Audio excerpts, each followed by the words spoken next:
道。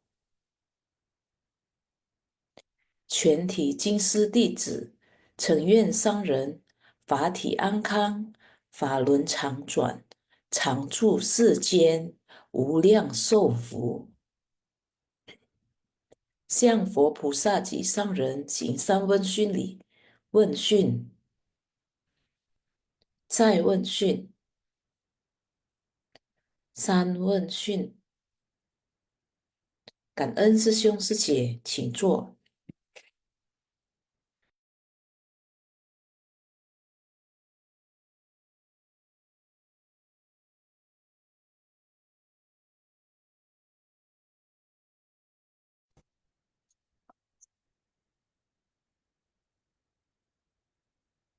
阿弥陀佛，师兄师姐们semuanya早上好ya. 感恩上人，感恩师兄师姐们, dan 感恩kepada kita punya host dan juga Yesi 师姐 dan Sylvia 师姐, semuanya 感恩. Sebelum mulai dengan intisari hari ini, mari kita bersama-sama dengan ketulusan berdoa agar semua makhluk terlepas dari semua penderitaan. Kanten, Amitofo.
人，感恩师兄师姐们semuanya ya.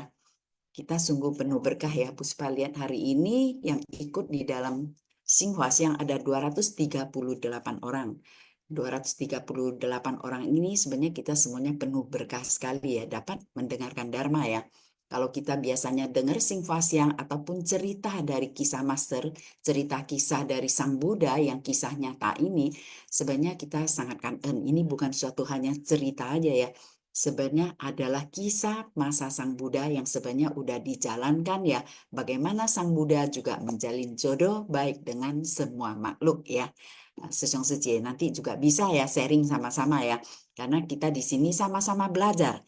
Jadi Sesong Sejie jangan khawatir, jangan takut ya. Karena Puspa juga sama-sama belajar. Kita di dalam grup ini sama-sama belajar ya. Bagaimana kita berusaha untuk memahami semua kita ceramah dari Master mengenai Sutra Teratai dan kisah-kisah cerita Sang Buddha untuk membimbing kita ke arah ke jalan yang benar. Jadi kalau kita semuanya udah dapat, kita boleh cerita nih apa yang sudah kita dapat dan sudah merubah pola hidup kita saat ini. Sehingga kita selalu semuanya bersuka cita di dalam Dharma. Oke, Siang Secemen kita mulai dengan anak pembangkang ya. Hari ini hari Senin tanggal 24 Maret 2025. Intisari Master bercerita. Yang pertama, dalam kehidupan sehari-hari, interaksi dengan kondisi luar dapat memengaruhi pikiran yang timbul. Jika pikiran tidak dijaga dengan baik, kita akan bagaikan kera atau kuda yang tidak terkendalikan. Jika pikiran kita tidak selaras, ada kalanya kita dapat melukai orang lain dan diri kita sendiri. Karena itulah kita harus menyelaraskan pikiran.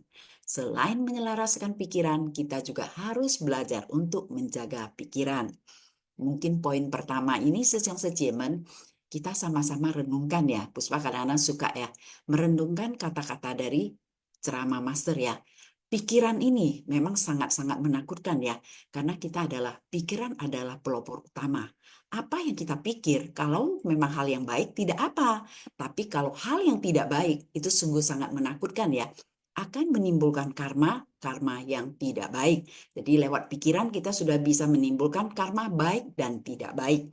Disinilah Master selalu mengingatkan kita bagaimana menjaga batin kita dengan baik. Memang kita juga penuh dengan noda batin ya dari kehidupan kalpa kita masa lampau udah bawa kita saat ini ya. Tapi kita sungguh bersyukur sekali seperti anak pembangkang ini ya.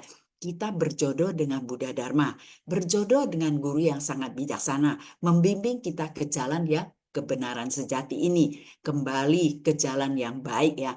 Awalnya mungkin kita arogan, kita sudah tahu ya noda batin, mungkin yang secimen juga selalu diingatkan bagaimana adanya keserakahan, kebencian kita, kebodohan kita, keegoan kita, dan juga penuh dengan kecurigaan kita. Di sini bagaimana kita untuk mengikis, menghilangkan 5 noda batin ini. Apakah mudah? Tidak mudah. Kalau Puspa merasa tidak mudah ya Sisong Sejeman ya. Makanya di sini selalu mengingatkan kita bagaimana kita mempraktekkan dalam kehidupan sehari-hari kita dengan sat paramita. Mungkin dari Sisong Sejeman juga ingat sat paramita ya, bagaimana kita juga diajak berdana, bagaimana cara kita berdana, itu juga diingatkan. Nah, ini kita lihat dari poin yang kedua ini semuanya ada ya Sisong Sejeman ya, mengingatkan kita. Pada masa Sang Buddha selalu mengingatkan murid-murid dan umat-umatnya. Begitu juga saat ini ya, guru kita juga mengingatkan kita ya, bagaimana kita harus benar-benar mempraktekkan Dharma di dalam sila. Jangan sampai kita keluar dari sila. Kalau keluar dari sila, pasti kita akan melakukan apapun tanpa kita sadari juga akan di jalan yang tidak benar. Sehingga akan menimbulkan karma-karma yang buruk ya. Inilah yang harus kita pahami bersama ya, Sisung Secimen ya. Mungkin kita akan lihat yang kedua dulu ya. Tidak melantun ajaran adalah noda ucapan. Tanpa pendidikan, semua ucapanmu tidak murni. Jadi diingatkan lewat pikiran, ucapan, dan perbuatan kita sehari-hari itu akan menimbulkan karma yang baik dan karma yang tidak baik. Seperti kita lihat dari anak pembangkang ini ya, bagaimana kisah dia waktu kecil ya, sudah mulai kita lihat ya, ini anak juga memang kita bilang ya dari awal memang sudah dibawa ya, tapi dia juga berjodoh dengan Buddha Dharma. Sehingga ini kita lihat kembali dia bisa akhirnya menjadi lebih bijaksana dan dia juga bisa masuk menjadi anggota sangha ya. Nah, tidak agung adalah noda rupa. Sorry, ini tidak rajin adalah noda keluarga. Jadi tidak rajin ini kita tahu ya bagaimana kita di dalam satu keluarga, mungkin Sesyong Sejemen kita juga mulai dari kecil kita semuanya dididik orang tua kita ya. Sampai kita dewasa, sampai kita berkeluarga, kita tetap adalah masih anak orang tua kita dan selalu mengkhawatirkan kita. Takut kita berbuat salah. Nah, inilah yang kita merasakan bahwa sekarang kita sudah sebagai orang tua, kita sudah dapat mendengarkan Buddha Dharma, kita juga akan membimbing anak kita ke jalan yang baik ya. Jadi tidak agung adalah noda rupa, lengah adalah noda perbuatan. Jangan bermalas-malasan, harus menggenggam waktu. Jika tidak rajin, hal yang baik juga akan berubah menjadi hal yang buruk. Kikir adalah noda dana, jika menghasilkan uang, janganlah kikir. Kita hendaklah berdana dengan sukacita. Tidak bajik adalah noda karakter. Dari noda-noda ini, Sesyong Sejemen, kita bisa benar-benar pelan-pelan satu persatu kita pahami kalau memang kondisi kita dari kecil kita sudah malas untuk bersekolah, akhirnya sampai kita besar kita sudah tahu ya apa akibatnya. Nah, dan kita juga akan mencari kerjaan juga sulit ya. Apalagi kalau kita yang namanya bermalas-malasan untuk bangun pagi juga sulit ya. Jadi disinilah Puspa merasakan sebenarnya ini adalah dari awal masa Sang Buddha sudah mengajarkan bagaimana kita semuanya di dalam pelatihan diri setiap saat ini. Bagaimana kita juga menjalin jodoh baik dengan semuanya. Harus benar-benar kita pahami. Jangan kita asal ikut-ikutan seperti anak-anak ini. Kan seperti anak pembangkang dia hanya ikut-ikutan. Ikut temannya yang tidak baik, setelah semuanya dia sudah terkena, kita bilang ikut mabuk-mabukan, juga bermalas-malasan, menghabiskan harta orang tua. Dalam kondisi yang sudah habis, kondisi kita dapat melihat sendiri ya, rupanya juga berantakan ya. Begitu bertemu dengan Sang Buddha, kita sudah lihat temannya aja sudah tidak mau bergaul dengannya loh, Sesyong Sejiman. Kita lihat selagi ada uang, dia dapat mempergunakan uangnya untuk berfoya-foya, mengundang teman-temannya, sehingga teman-temannya semuanya mau mendekatinya. Tapi setelah habis, teman-temannya semuanya sudah tidak mengenalnya. Hal ini adalah hal yang wajar ya. Memang kondisi kita bilang di duniawi ini dapat kita lihat dengan nyata ya, Sesyong Sejiman ya. Tapi dengan kita belajar Buddha Dharma, kita belajar lebih bijaksana. Bagaimana kita mengikuti arahan dari kita punya master yang sudah mengajarkan kita bagaimana hiduplah sederhana. Kita tidak perlu terlalu berfoya-foya. Kita hidup sederhana dan kita juga di dalam pelatihan diri kita, baik dalam kita berkeluarga, kita juga bagaimana bisa melatih dengan baik. Jadi bukan hanya kita harus menjadi seorang anggota sangha, tapi di dalam kita sebagai umat juga kita dapat melatih diri dengan baik. Jadi di sinilah Puspa merasakan, jadi kita harus genggam setiap saat, Sesyong Sejiman. Karena pelatihan diri bukan hanya kita di suci, tapi dimanapun kita melangkah, kita harus selalu waspada, yang Master bilang. Karena semuanya ada hukum sebab akibat yang akan menimbulkan, kita sudah tahu nih, 4 kesunyataan mulia, itu semuanya akan muncul. Jadi ini tergantung dari pelatihan kita diri masing-masing ya. Jadi kalau kita setelah mendengarkan Dharma, pergunakan baik-baik Dharma ini ya. Oke, kita akan next dulu. Kan En Sesyong Sejiman, kan En host. Oke, yang ini cerita yang kedua, jalinan jodoh Cankala ya. Oke, next host kan En. Untuk yang pertama, sejak masa tanpa awal, Buddha berulang kali kembali ke dunia yang penuh dengan kekeruhan demi semua makhluk, bagai orang tua penuh cinta kasih yang melindungi anak-anaknya.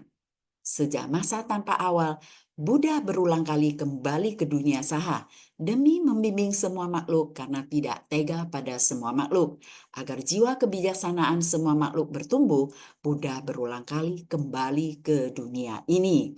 Mungkin Sesyong Sejemen ya, kalau kita dengar dari Yang pertama ini sebenarnya Buddha setiap saat pun ada di mana-mana. Karena kita sudah tahu Dharma Sang Buddha sudah ada ya dari 2000 tahun yang lalu ya sampai saat ini masih ada. Sehingga kita semuanya yang berjodoh kita dapat benar-benar mendengarkan Dharma dan juga kita dapat mempergunakan Dharma sebaik mungkin. Mungkin awalnya seperti Puspa ya, memang sering ke wihara, tapi kita sering mendengarkan Dharma. Tapi kita mendengarkan Dharma, sampai rumah kadang-kadang kita sudah tidak kita pergunakan.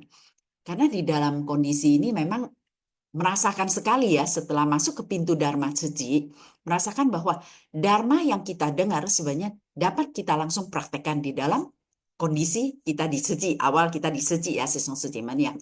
Tapi setelah makin mendengar sebenarnya adalah merubah kita punya sifat yang tidak baik menjadi sifat yang baik. Karena disinilah Puspa merasakan bagaimana kita terjun di dalam kegiatan yang begitu banyaknya para bodhisattva, kita melihat setiap orang adalah bodhisattva. Yang awalnya Master bilang, kita harus menjalin jodoh baik loh dengan semua para Buddha. Puspa bingung, para Buddha di mana ya? Kita kan belum benar-benar memahami ya. Apalagi kalau kita waktu dengar cerita yang kalau kita biasanya dengar Dharma yang di wihara, belum pernah mendengarkan bahwa para Buddha gitu ya, di mana-mana kita masih belum paham ya. Calon Buddha di mana-mana kita juga belum paham ya. Tapi waktu setelah kita masuk ke Suci, baru tahu waktu berkegiatan. Melakukan apapun, sebenarnya kita sudah menjalin jodoh dengan semua para calon Buddha. Di sanalah Puspa baru oh ternyata semua orang adalah calon Buddha. Makanya Mas panggil kita para bodhisattva ya. Semuanya adalah calon Buddha.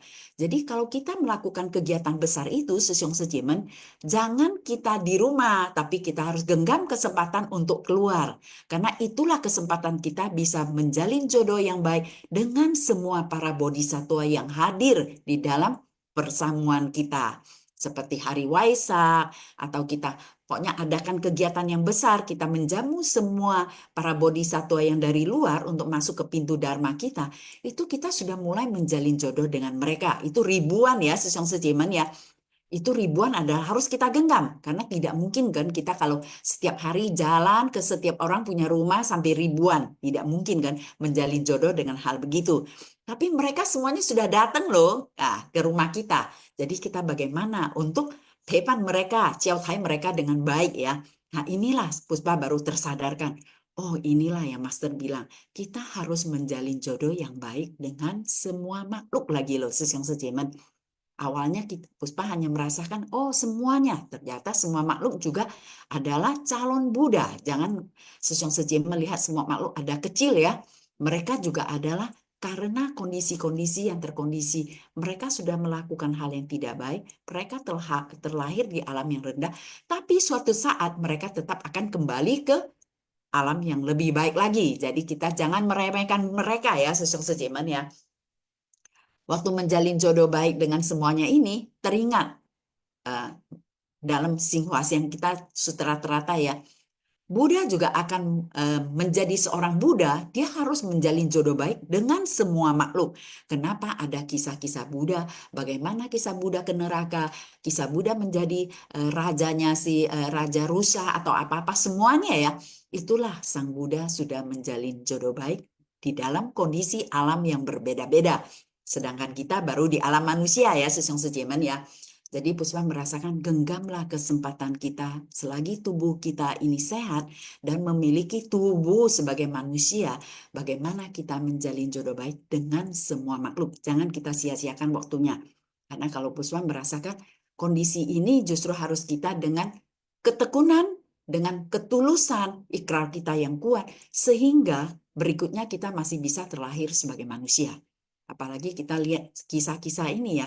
Jadi kita jangan melihat makhluk lain itu adalah tidak seperti kita. Mereka sama memiliki satu jiwa seperti kita. Mereka juga takut akan sakit, takut akan kematian. Jadi bukan tidak takut ya Sesong Sejiman ya. Disinilah kenapa Master mengingatkan kita untuk menjalin jodoh baik dengan semua makhluk untuk bervegetarian. Ini Puspa merasakan sangat-sangat benar-benar harus kita pahami. Dulu kalau ke wihara kan kita selalu berdoa yang terakhir adalah semoga semua makhluk hidup berbahagia. Ini lewat dari mulut kita ya, Sesong Sejeman ya kalau terakhir ya. Puspa selalu mencari kata-kata ini. Memang Puspa hanya cui seu, bervegetarian. Setelah masuk ke pintu Dharma Ceci, baru teng merasakan yang saya ucapkan ini, yang master bilang bervegetarian, ini yang Puspa dapat. Jadi Puspa merasakan sekali, oh selama ini yang saya ucapkan hanya ucapan, tapi belum saya benar-benar pahami, belum benar-benar saya praktekkan. Begitu masuk ke dalam pintu Dharma, Master bilang vegetarian, Puspa baru ngeh, ternyata inilah yang kita ucapkan. Bagaimana kita selalu mengucapkan, semoga semua makhluk berbahagia. Kalau kita semuanya bilang hanya mengucapkan, kita tidak praktekkan, apakah itu akan menimbulkan jalinan jodoh baik Sesyong Sejimen? Mungkin nanti Sesyong Sejimen sendiri bisa sama-sama sharing ya. Karena inilah yang Puspa selalu pikirkan ya. Kenapa kita semuanya ya selalu merasakan berdoa untuk semua makhluk agar berbahagia. Tapi di dalam satu sisi lagi kita tidak bisa mengubah kita punya kondisi ya. Selalu ingin memakan makhluk tersebut. Merasakan waktu kita makan itu dia enak, dia wangi. Sesyong Sejeman. Ini setiap hari loh dapat kita cium ya Sesyong Sejeman. Karena ini kita dalam pelatihan diri kita. Seperti kita kemanapun, kadang-kadang kita lewat ada kecium, oh kok kayak bau ikan asin ya. Kadang-kadang kecium, oh kok kayak bau ayam goreng ya. Pasti semuanya ada kecium di dalam satu. Kadang-kadang kita lewat mana, restoran mana, kita pasti ada kecium wangi itu ya. Puspa merasakan begini kadang-kadang. Itu adalah memang mereka punya tubuh. Tubuh mereka setelah mereka diolah, dia akan mengeluarkan harumnya mereka juga ya, Sesyong Sejeman ya. Itu Puspa merasakan sangat kangen. Mereka juga memiliki tubuh mereka yang akan mengeluarkan aroma yang harum. Sehingga kita juga doakan mereka terlahir ke alam bahagia. Tapi bukan kita juga menginginkan untuk memakannya kembali. Tapi kita berusaha juga mendoakan mereka terlahir ke alam yang lebih baik lagi. Jadi inilah yang Puspa merasakan dalam setiap kali merenungkan ya. Kita akan merenungkan setiap saat kalau ada kegiatan apapun, ada ceramah apapun. Jadi kita jangan hanya lewat, tapi kita renungkan. Sebenarnya yang diceramahkan oleh Master ini sebenarnya apa? Yang kita dapat ini apa? Jadi kita akan berusaha untuk merubah yang semestinya pola kita hidup bagaimana supaya pola hidup kita lebih baik. Ya, Sesyong Sejiman ya, kita untuk next yang kedua dulu. Seperti kisah ini, meski jodoh Buddha dan Cangkala terjalin pada 500 kehidupan lampau, Buddha tetap berusaha membimbingnya. Ini adalah sebuah contoh bahwa sesungguhnya semua orang berjodoh dengan Buddha. Sesungguhnya bagaimana hubungan dan jalinan jodoh kita dengan Buddha di kehidupan lampau.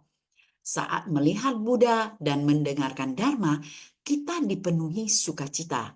Dimanapun, saat melihat rupang Buddha, meski itu buatan manusia, kita tetap akan membangkitkan rasa hormat dan bersujud di hadapannya.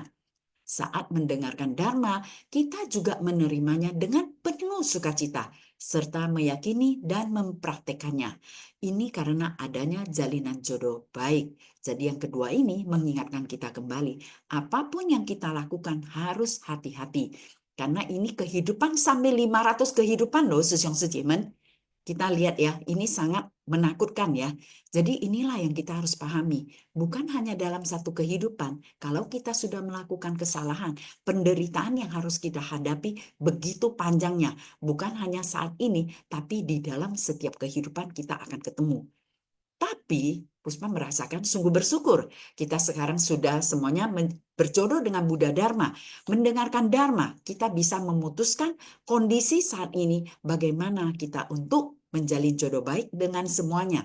Dan kita juga akan berusaha melakukan hal-hal yang baik, merubah sifat kita tabiat yang tidak baik menjadi baik. Sehingga kita akan di dalam setiap kehidupan memiliki jalinan jodoh yang baik, memiliki sifat yang baik, suatu saat kita akan mencapai kebudaan.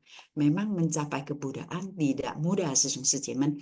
Apalagi selalu diingatkan oleh guru kita ya, jalanlah di jalan bodhisattva. Membimbing kita di jalan bodhisattva adalah agar kita bisa menjalin jodoh baik dengan semua makhluk, tidak ada penuh dengan kerisauan lagi, dan tidak ada penuh dengan kita bilang utang-utang kepada semua makhluk lagi, tapi dalam kondisi yang sudah selesai.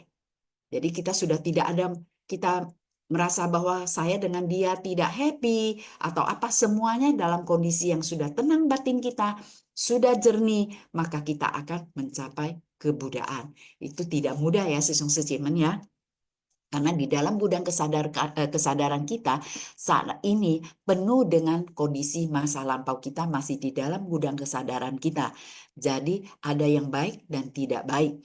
Tapi diingatkan oleh guru kita bagaimana tien-tien titi sedikit-sedikit kita berbuat kebajikan menyucikan batin kita sehingga suatu saat batin kita benar-benar akan jernih. Sudah tidak ada kekotoran batin di dalamnya lagi.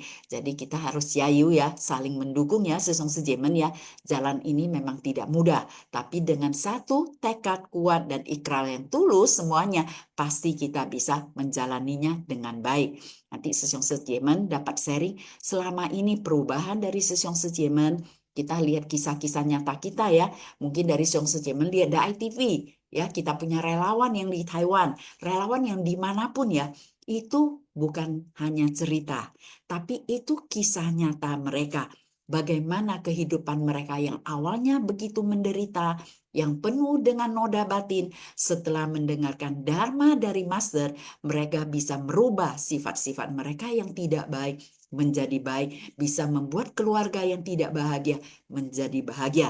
Inilah tujuan dari master, agar kita semuanya bisa menjadi keluarga yang bahagia ya, Sesong Sejemen ya. Ini Puspa, coba next lagi, ada lagi host kan En? Oh, ada yang ketiga lagi. Dengan penuh welas asih, Buddha berulang kali kembali ke dunia yang penuh kekeruhan ini demi membimbing semua makhluk. Buddha tidak pernah menyerah pada semua makhluk. Karena itu, kita hendaknya menyatakan berlindung kepada Buddha dengan rasa hormat tertinggi.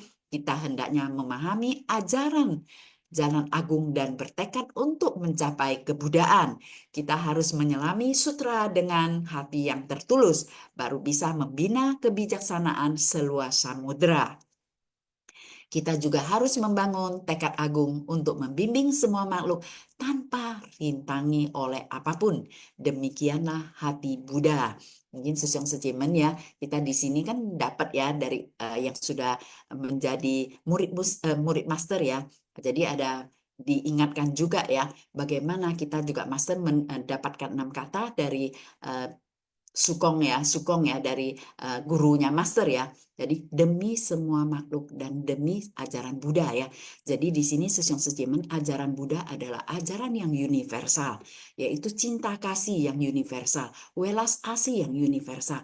Bagaimana membimbing kita agar kita bagaimana bisa untuk mengembangkan welas asih dan cinta kasih kebijaksanaan kita. Jadi disinilah Sesong Sejemen harus dengan satu tekad ketulusan mengubah pola kita yang awalnya arogan, kita berusaha untuk bagaimana merangkul semuanya dengan baik ya. Kita saling mengasihi sesama saudara sedharma, sesama keluarga kita yang kecil, dan juga sesama saudara kita yang ada di luar. Inilah kenapa kita selalu adanya misi amal pertama seji, Sesong Sejemen. Ini adalah membuat kita untuk belajar banyak ya, bagaimana kita merasa sangat kangen ya, kondisi kita yang sehat, kita dapat berbagi kasih kepada saudara-saudara kita yang membutuhkan bantuan. Jadi di sini Sesong Sejemen nanti dapat sharing ya, kangen Sesong Sejemen semuanya, Amitabha. Ini ada Vivi Liang Sejie, silakan Vivi Liang Sejie, kangen. 感恩三人开始，感恩师兄师姐，感恩布施巴师姐。Jadi dari kemarin itu ada camp ya yang seluruh Jakarta, camp Sesaupan dan Cinzipan ya. Dan kebetulan saya menjadi mentor dari Cinzipan besar. Jadi umur mereka antara 11 sampai 12. Jadi di sinilah kita bisa melatih diri juga ya, menjadi lebih bersabar untuk menghadapi anak-anak ini. Karena mereka datang dari berbagai background ya, latar belakang. Jadi ada anak yang sulit makan. Maksudnya dia hanya bisa makan sedikit saja.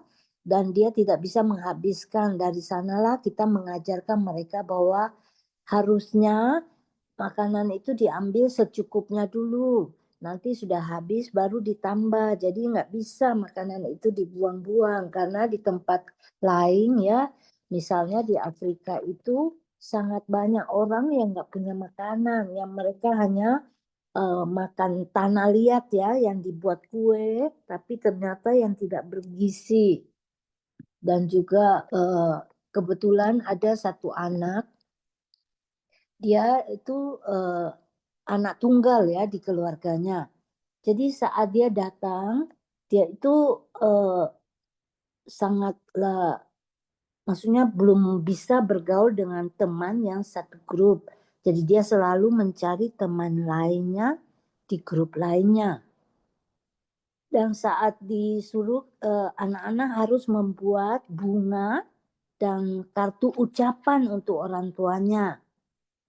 Jadi saat akan menuliskan kata-kata yang untuk berterima kasih kepada orang tua, dia sama sekali nggak mau. Ya pokoknya dia nggak mau, saya nggak mau. Saya bilang kenapa? Kamu kan sudah selama ini kan dibantu dirawat oleh orang tua, jadi harus berterima kasih. Pokoknya dia nggak mau. Jadi saya akhirnya memaksanya bahwa sinilah Seko yang tuliskan ya. Jadi di situ saya tuliskan, kamu ini nanti kasih tahu mama, ini Seko yang tulis. Grateful ya, maksudnya kangen concong ai gitu loh. Karena dia mungkin ya kurang begitu menghormati orang lain. Jadi semua kata-kata Seku yang satu lagi itu dia tidak mau dengar. Waktu malam hari juga dia mengganggu teman lain ya. Karena saya kan nggak nginap ya, jadi saya dikasih laporan bahwa anak ini selalu mengganggu anak lain sehingga semuanya nggak bisa tidur. Jadi akhirnya besoknya saya ketemu dengan ibunya ya. Jadi saya bilang, ini anak gimana ya, kok bisa dia tidak mau mendengar perkataan Seko-Seko. Biasanya anak-anak lain di rumah itu yang malah tidak dengeran, di luar sama orang lain itu lebih menghormati dan mau mendengar.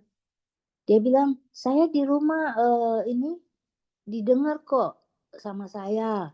Cuman ada bapaknya itu ya kurang gimana ya, kurang berkomunikasi dengan anak ini, tidak pernah membawanya pergi ke misalnya weekends ya, hari libur itu tidak pernah membawanya keluar untuk pergi jalan-jalan kah atau makan atau apa gitu ya, nggak pernah. Jadi hanya bekerja saja. Dari situlah saya menarik kesimpulan bahwa sebagai orang tua ya, bukan hanya anak itu bukan hanya tanggung jawab seorang ibu, tapi juga penting seorang papa itu untuk memperhatikan dan memberikan kasih sayang sehingga anaknya pun bisa menjadi anak yang lebih baik. Karena dari sini ya kita bisa melihat kenapa dia kok nggak mau tulis itu loh kata-kata yang ucapan terima kasih kepada orang tua. Jadi saya juga menjelaskan bahwa kita juga harus meminta maaf jika kita berbuat kesalahan. Jadi di situ ditulis semua. Lantas ada anak lain yang juga sebetulnya agak nakal dan hiperaktif ya. Setelah dia tahu, dia malah bilangin ke anak ini, kamu jadi anak durhaka loh, nggak mau tulis ucapan selamat sama ucapan terima kasih kepada orang tua. Malah dia sampai 2-3 kali gitu loh ngomong. Tapi anak ini tetap aja nggak mau gitu. Jadi betul-betul ya anak ini hatinya penuh dengan masih keras kepala ya, tidak mau mendengarkan orang lain. Jadi kita sebagai pembimbing ya di sana ya, kita juga harus bisa memberikan suatu contoh lain. Dan akhirnya saya memberitahukan ke mereka ya, bahwa Seku ini ya sejak umur 10 tahun itu udah nggak punya ibu loh. Kalian ini semuanya harusnya lebih menghargai, menyayangi orang tuanya ya. karena kalau sudah terlambat itu udah nggak bisa. Sekarang pun suku juga mau dulu saat itu ya juga nggak ada ya kasih sayang ya, tapi masih bisa lah kita dengan mempelajari agama, dengan mendengarkan ajaran agama sehingga kita bisa lebih kuat ya. Dan saya katakan adik-adik saya waktu itu ya masih 3 tahun loh sama 2 tahun. Bayangkan aja semuanya itu kita kehilangan ibu ya. Jadi kalian harus betul-betul menyayangi orang tua dan menghormati orang tua. Dari situlah saya merasa bahwa kita sebagai mentor juga ya harus bisa memahami masing-masing anak itu punya tabiat yang berbeda-beda. Kang En sesiong secie. Kan Suci Vivi Liang. Ini anak udah masuk di sana udah berapa lama pendidikan Suci? Sepertinya baru 1 tahun ya, Umurnya berapa? 12. Oh, oke. Pasti bisa berubah punya Laki-laki ya, karena laki. kondisi lingkungan yang baik pasti akan pengaruhin yang baik ya. Mungkin dari sisi yang sejemen Kan Suci bilang mungkin dari sisi yang sejemen yang lain ada yang mau sharing lagi silakan Kan kita sama-sama belajar ya, mungkin dari Sesiong Sejemen. Ini banyak juga yang baru-baru ya, baru masuk ke pintu Dharma Suci. Mungkin ada yang mau ditanya atau mau sharing, silakan. Kita sama-sama belajar. Ada? Ya, silakan Sucegun, Kan Selamat pagi, Chào Sang Hảo. Ye, Kangen, Sangren Swafuse. Selamat pagi, Sesiung Sejemen. Ya memang di sini kita berharap ya, Puspa Sece ya untuk selalu berbagi ya. Saya senang kalau ada siapapun ya bisa berbagi ya. Seperti tadi Vivi yang Sece juga berbagi. Ya memang ya begitulah ya. Kalau kita Mas dalam pendidikan anak, peran orang tua bagaimana, ya itu memang semuanya kembali Di PM ya, gimana lagi sih ya? Ini Suciyu. Udah oke, Kan apakah apa memang selalu dikatakan anak jangan satu, nanti egonya besar gitu ya. Kadang-kadang anak zaman sekarang ya, aduh punya anak banyak pusing ya, repot biaya sekolahnya mahal ya. Ya itulah jadi semua ya pendidikan utama itu adalah di dalam keluarga dulu ya, kemudian nanti ya anak-anak seusia situ sih memang gampang kita ya supaya menjadi anak yang lebih baik itu bagaimana nanti ada makanya kenapa ya di situ sangat laris ya pendidikan budi pekerti ya, termasuk sepupu saya ya anaknya dua-duanya sekolah di Seci ya. Dia bilang saya mau ikut kelas budi pekerti ya. Saya laporkan kepada fungsionaris di Haji Barat 2. Dia mengatakan nanti saya laporkan ke Hajinya PIK saja ya. Jadi mungkin merasa kurang kali ya, sudah di dalam keluarga sudah mendapatkan pendidikan budi pekerti, sekolahnya juga sudah di Seci Inter ya, yang di PIK ya, bagi mereka mungkin merasa masih kurang gitu. Ya itulah jadi ya memang semua orang tua ya berharap anaknya itu menjadi yang semua yang terbaik ya. Yang selalu dikatakan 2 hal yang tidak boleh ditunda itu berbakti pada orang tua dan berbuat kebajikan. Makanya banyak yang mengatakan anak saya sih sudah berbakti katanya. Cuma nih bagaimana ya mengajarkan supaya dia bisa mempraktekkan 6 paramita ya, kadang-kadang karena keegosannya ini ya dia tidak bisa berbagi dengan teman ya, yaitu salah satu praktek dari 6 paramita itu ya berdana. Jadi yang dimaksud berdana kan mereka punya makanan berlebih, kadang-kadang jangan ini kan punya aku. Nah itulah apa keegoisan anak-anak ya, nanti gampang dirubah ya kalau usia dini ya kita bisa melihatnya ya keadaannya seperti apa ya kita bisa merubahnya.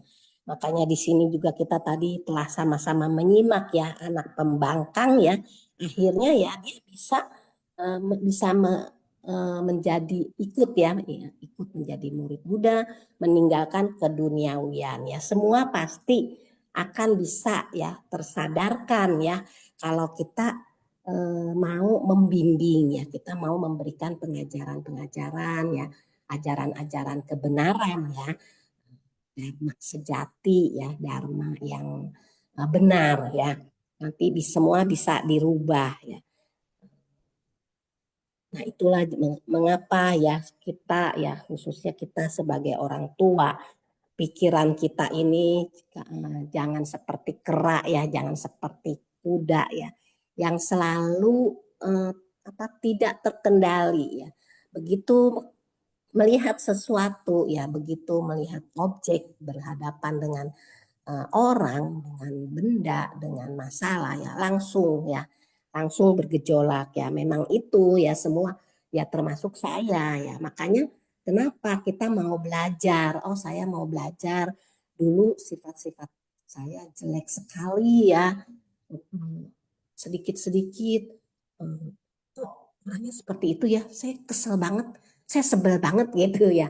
Nah, akhirnya karena kita semakin banyak mendengar ya. Kemudian bukan sekedar mendengar saja, kita mau memahami, oh iya saya nih sedang melatih diri ya. Supaya batin saya ini, hati saya ini bisa ada perubahan walaupun sedikit saja kita mau bersit niat ya kita mau melakukannya mau mempraktekannya dalam tindakan nyata dalam keseharian kita ya itu pasti bisa ya pasti bisa jangan beranggap nggak bisa saya nih dari dulu memang begini sifat saya udah keras kepala udah nggak bisa diatur bisa ya semua ya jangan mengatakan saya nggak bisa, memang sifat saya tuh keras banget jadi orang kepala saya nih bener-bener kepala batu gitu, saya nggak bisa diajar gitu ya. Bisa, yang penting dengan kesungguhan hati ya.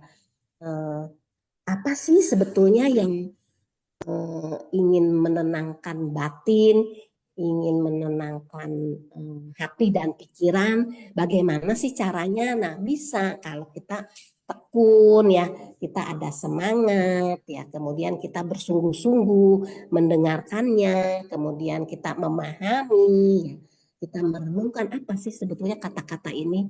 Oh dari kata-kata perenungan ini prakteknya tuh harusnya seperti ini.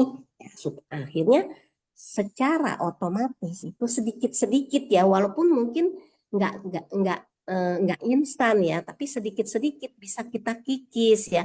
Oh saya mau berubah, oh saya mau berubah karena tidak ada manfaatnya, cuma sekedar mendengar, memahami, tapi kelakuan saya, ucapan saya, pikiran saya tuh setiap hari selalu bergejolak ya, tidak bisa dikendalikan ya. Nah itulah mengapa dikatakan pikiran itu seperti kuda ya, dan atau seperti kera ya, yang selalu ya begitu ke sana ke sini ya.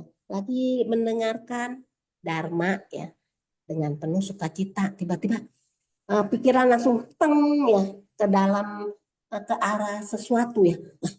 Jadi sepertinya begini ya. Nah itu saja pikiran kita namanya sudah melompat ya, sudah bergejolak ya. Nah, makanya karena kita belajar ya, termasuk saya ini karena belajar akhirnya saya tarik lagi nih pikiran supaya oh iya ya tadi apa sih yang sedang dibicarakan ya? Oh masalah ini. Nah akhirnya dalam keadaan fokus lagi ya kita tarik lagi itu pikiran kita yang awalnya pada saat ini sedang mendengar ya sedang memahami ya kita selalu berusaha mau mempraktekannya. Nah akhirnya lambat laun ya pelan-pelan sedikit demi sedikit itu pasti akan bisa ya. Nah, makanya dikatakan kita mau belajar menyelaraskan. Menyelaraskan tuh berarti yang tadinya melompat ke sono ke sini ya. Nah, kita selaraskan ya, kita tarik ya. Nah, kemudian kita juga mau belajar menjaga ya. Menjaga berarti oh iya berarti tadi apa yang dikatakan, kita selalu menjaga pikirannya selalu fokus ya supaya kita bisa paham ya, kita bisa renungkan ya yang baik kita lakukan saja, kita praktekkan dalam tindakan nyata ya, yang tidak baik kita abaikan atau kita berpaling ya. Nah, itulah manfaat kita melatih diri ya supaya pikiran itu selalu selaras ya, kita selalu jaga ke hal-hal yang positif ya. Nah, dikatakan hati yang polos dan murni tanpa noda ya. Jadi ya kita harus belajar memoloskan hati kita ini ya, yang awalnya murni ya, yang awalnya tuh bersih ya, jernih, karena kita sebelum terlahir ke kehidupan saat ini, kita pasti kehidupan lampau ya, seperti tadi kisah apa Cankala ya, begitu apa jalinan jodoh kehidupan lampaunya kan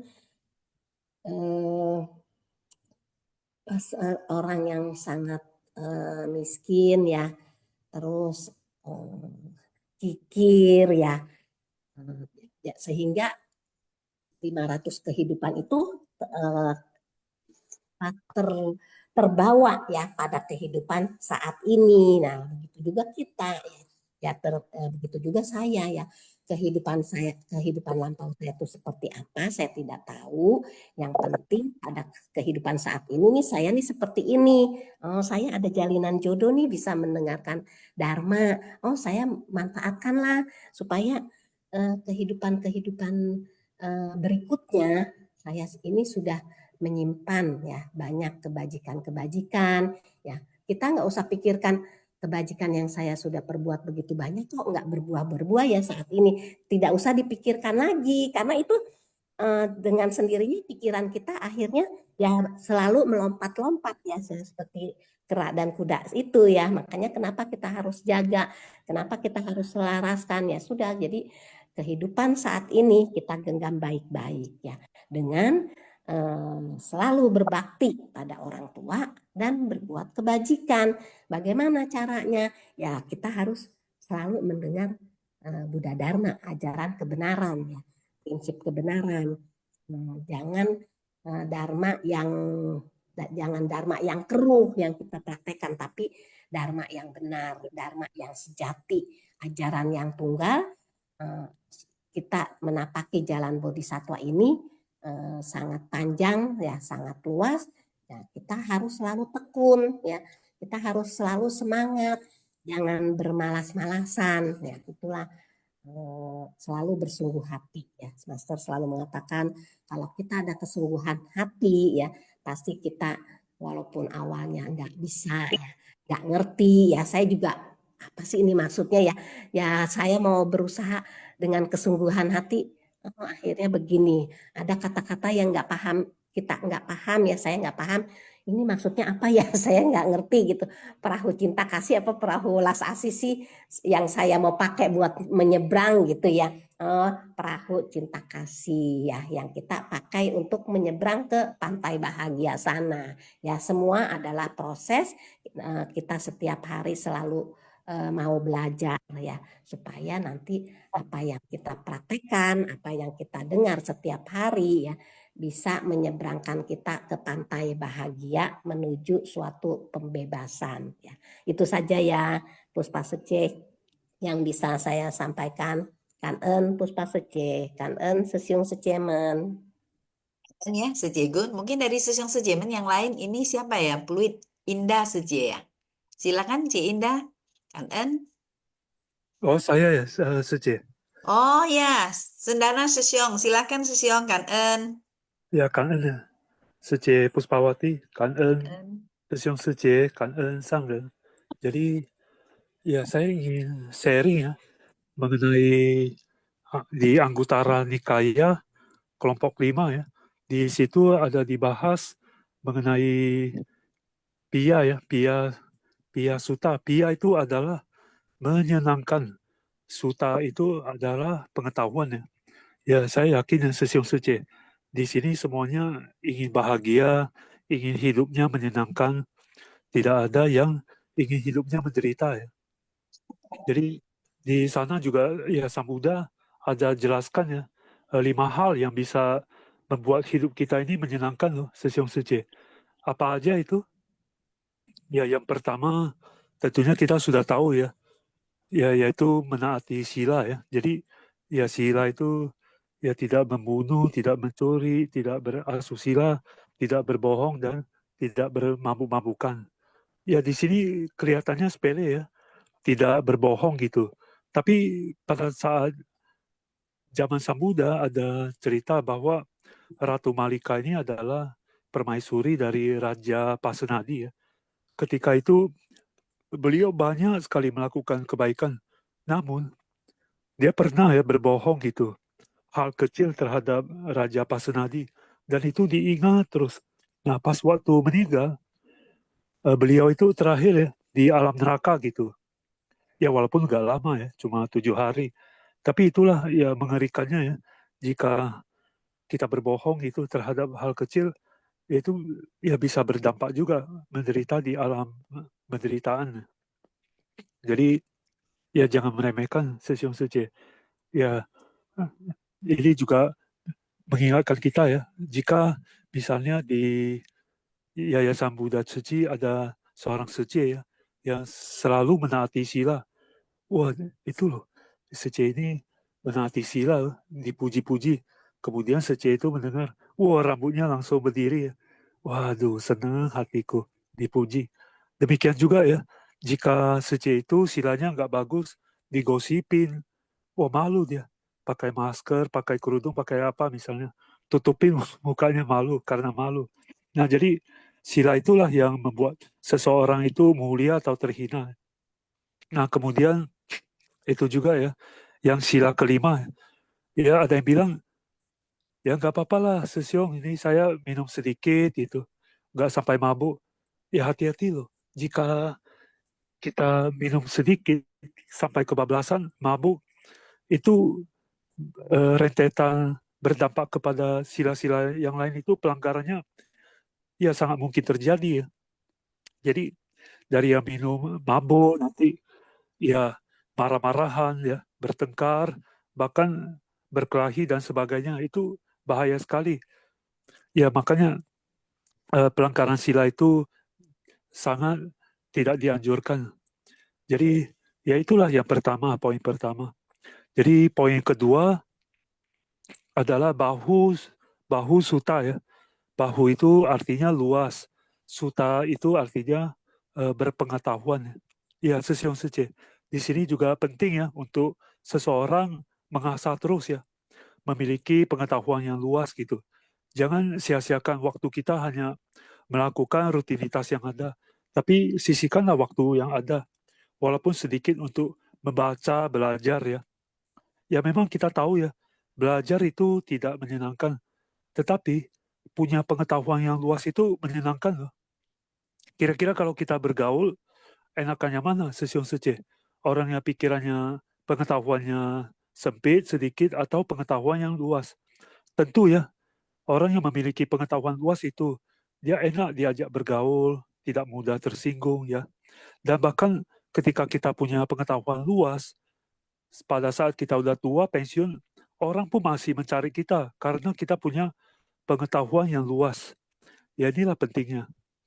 Kemudian ya ketiga adalah ini ya, mampu berbicara yang baik, atau istilah zaman sekarang berkomunikasi dengan baik. Nah ini Sesiong Sece. Ini penting juga. Ya jika ada waktu cobalah untuk ikuti seminar ataupun mengasah kemampuan kita untuk berbicara. Ya dari ya berbicara itulah seseorang itu bisa dinilai bobotnya, kemampuannya seperti apa. Ini sangat penting juga. Jadi dari kemampuan kita bicara, kita bisa menyambung ya. Ya terus tidak mudah juga membuat orang tersinggung. Ya jadi penting ini untuk punya skill ya. Ini adalah suatu skill juga, punya ilmu komunikasi yang baik. Jadi ya, yang keempat adalah memiliki ketenangan. Ya, ketenangan ini juga bisa loh membuat hidup kita menyenangkan. Ya, misalnya ya, saya ambil contoh ya, Sesiong Sece. Pada pagi hari di depan halaman rumah, di teras, kita minum ya secangkir teh.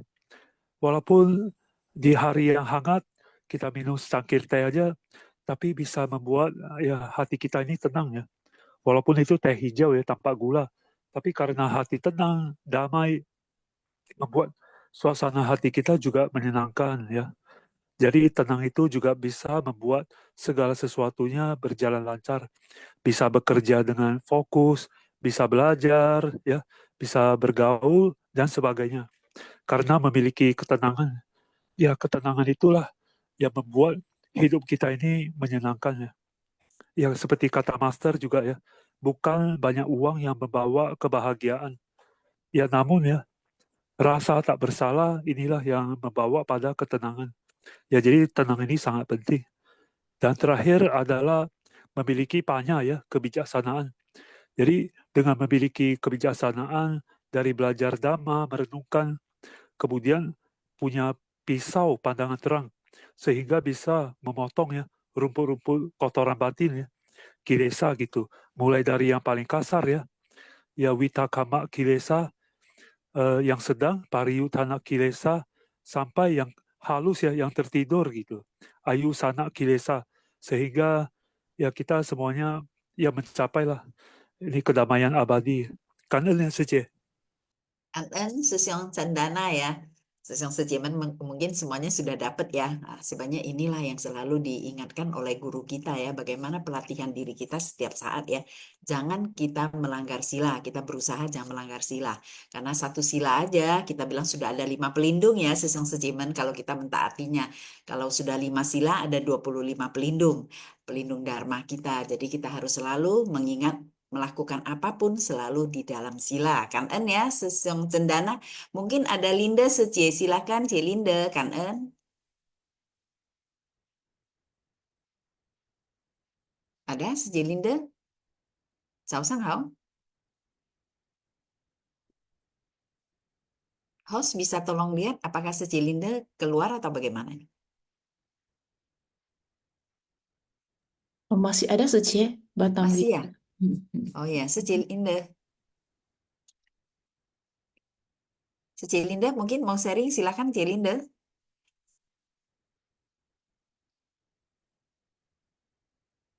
Mungkin dari Sesiong Sejaman yang lain ada yang mau sharing dulu, silakan. Nanti baru kita Secie Linda, mungkin dia punya ini apa? Signal atau bagaimana nih? Oh, ya. Ini yang Saya lagi Puspa. ya Suci. Hah? Ya saya lagi ya boleh ya sharing Suci. Boleh, Sesiong mau sambung apa lagi silahkan Kan En. Karena ya Suci. Jadi saya teringat juga ya di dalam poin kedua itu bahu suta ya punya pengetahuan luas. Jadi ya jangan sampai kita seperti yang di kisah ya zaman Sang Buddha. Jadi pada zaman dulu ada seorang yang kaya ya namanya Mahadana. Nah Mahadana ini tetapi ya dia tidak belajar ya karena pada saat kecil orang tuanya kan udah mewariskan hartanya. Ya dipikirnya orang tua itu ya ngapain ya anak kita susah payah belajar, ya toh nanti harta warisannya buat dia kok, ya nanti dia udah gak usah hidup susah, ya tinggal pakai aja ya hartanya. Nah kemudian gak belajar sampai suatu saat beranjak dewasa, ya kemudian dinikahkan dengan seorang wanita yang sama juga, yang berasal dari keluarga kaya tetapi tidak terpelajar ya, dua-duanya sama tidak terpelajar.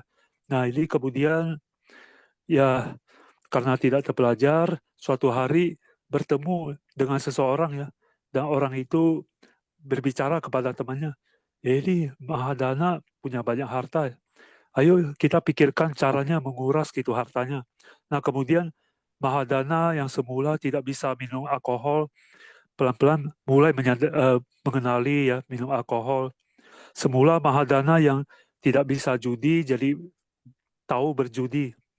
Ya kemudianlah uang tersebut dihamburkan ya, karena tidak punya pengetahuan, ya tidak menyadari temannya bahaya, yaitu dia sama istrinya hari demi hari, bulan demi bulan, tahun demi tahun ya.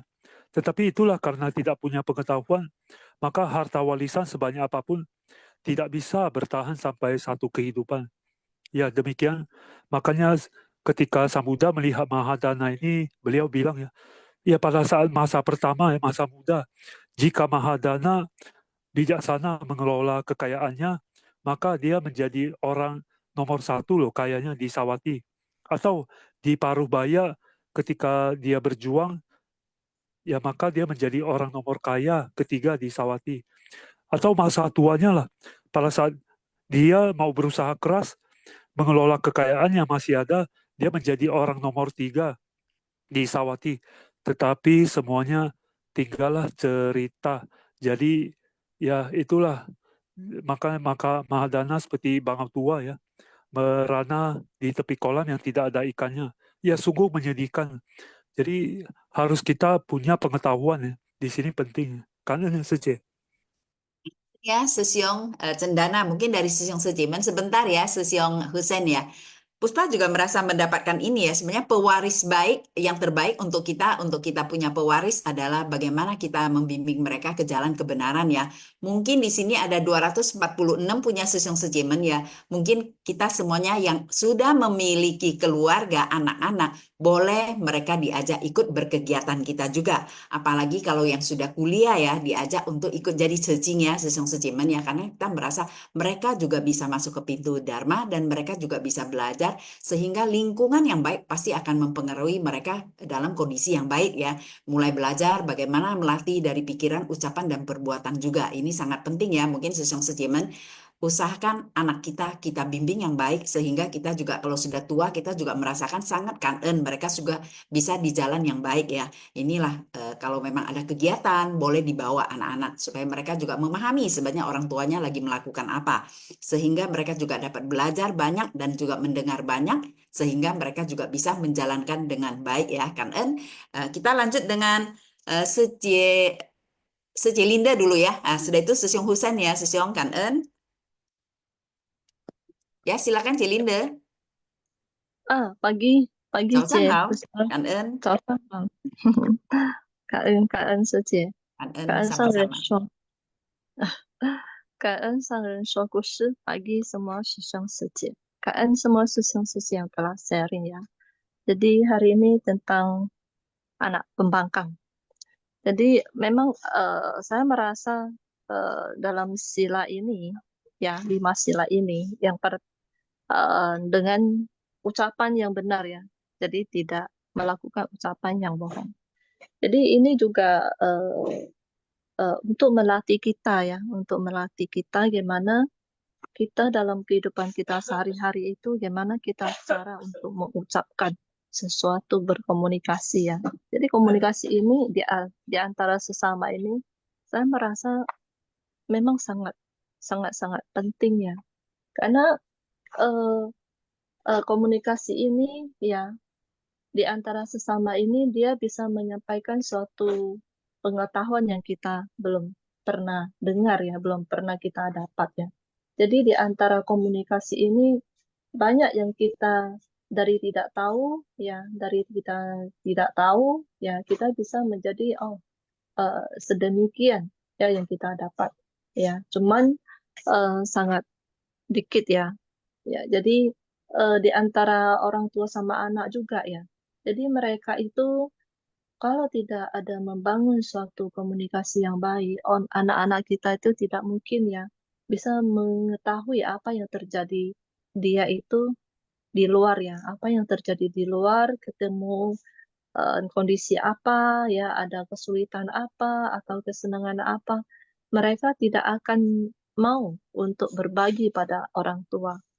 Ya, jadi memang merupakan suatu komunikasi itu dengan bertulus hati ya, dengan jujur ya, dengan eh, eh, sesuai dengan sifat-sifat mereka ya. Jadi kita bisa mengetahui lebih daripada kita untuk mengali, untuk mencari tahu apa yang dia kerjakan apa yang dia perbuat di luar sana.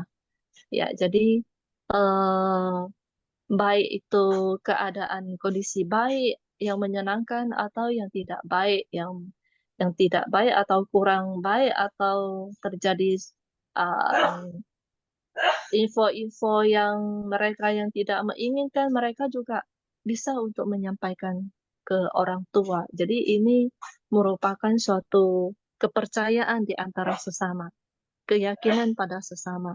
Ya, jadi saya beberapa hari ini memang tidak sharing karena ya kurang itu ya, kurang sehat ya. Jadi merasa pernah ada satu itu ya, satu secik. Dia di atas itu ya. Jadi dia ada seorang secik ya. Dia mengatakan bahwasanya eh, hanya tiap pagi ya, dengan bersumbangsi, dengan berbagi, dengan kalimat-kalimat yang berguna ya, atau dengan ucapan-ucapan yang baik ya, kita juga bisa berbagi kepada semua orang.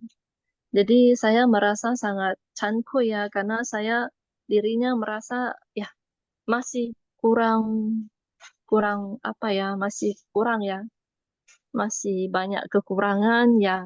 Jadi dia tidak merasakan kekurangan saya. Saya dirinya merasa ya, tetapi dia merasakan pada saat sekarang ini kita kalau bisa berbagi ya, walaupun hanya beberapa kalimat atau kata, kita berbagi saja.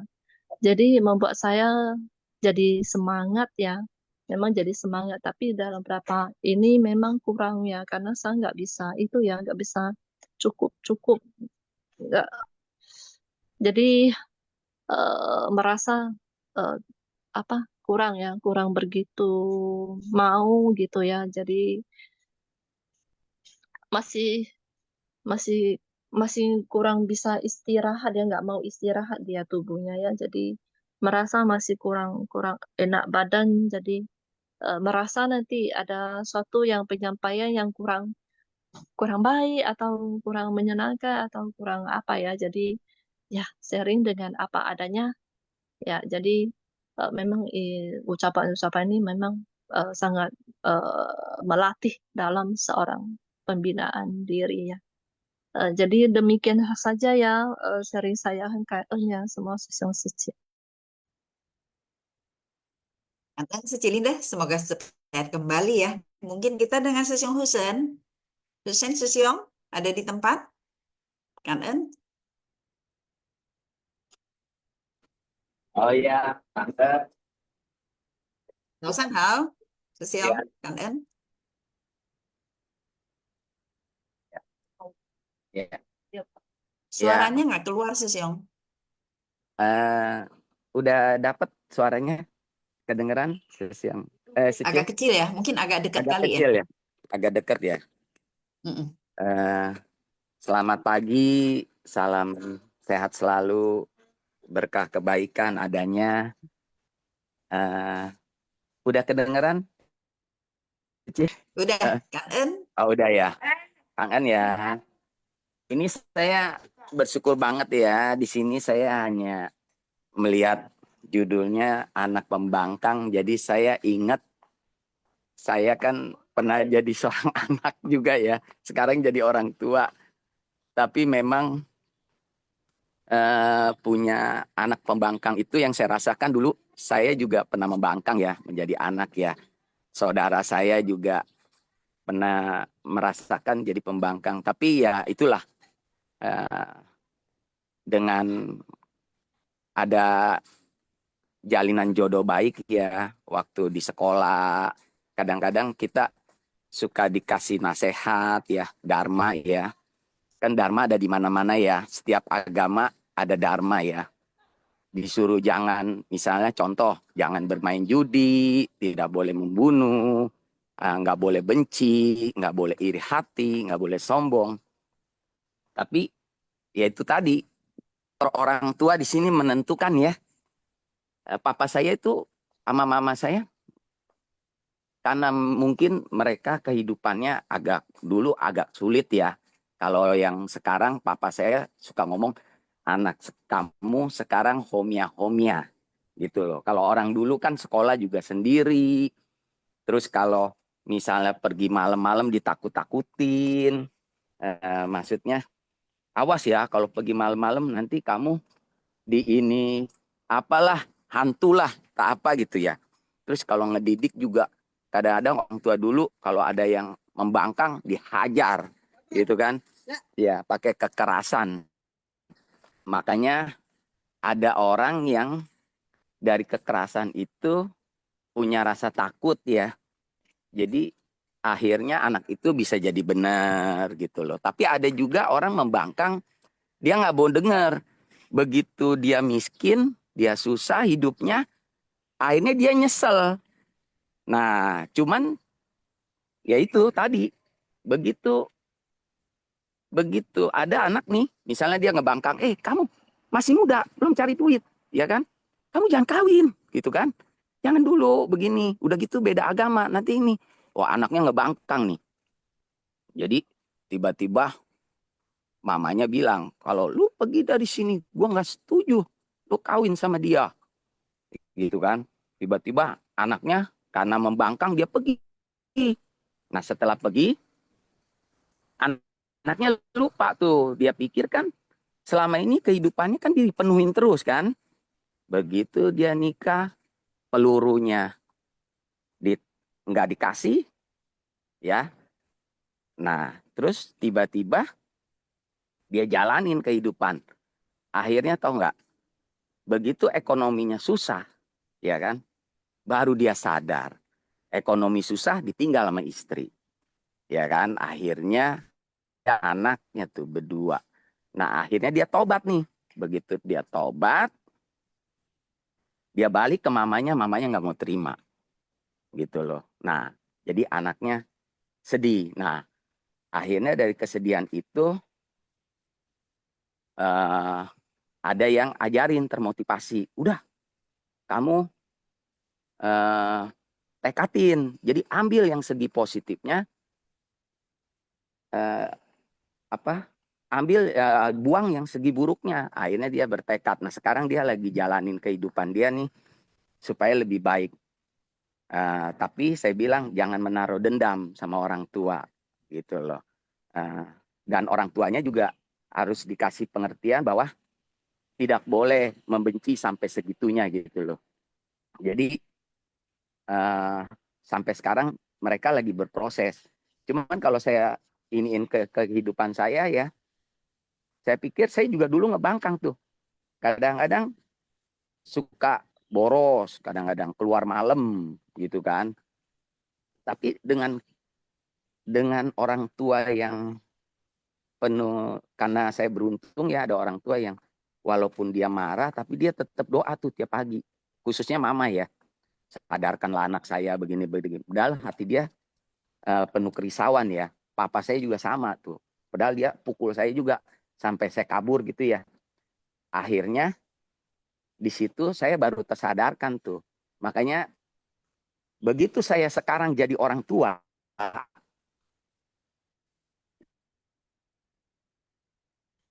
nah yang saya lakukan nggak bisa tuh seperti kayak papa saya. Nah, semenjak papa saya bilang, tuh lihat tuh dari TV, ada kisah-kisah nyata. Si siapa? Acua ya? Acua. Wah, Ya. itu luar biasa. Nah, dari situ tuh mulai saya, wah Seci ini benar-benar pengetahuan ya. Benar-benar semua ada di Seci. Abidama ada, ini ada, agama apa juga ada gitu loh. Kasih sayang, kesabaran, tulusan,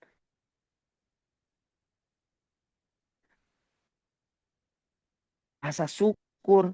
Waduh, lengkap banget dah Sesiong Setie yang udah senior.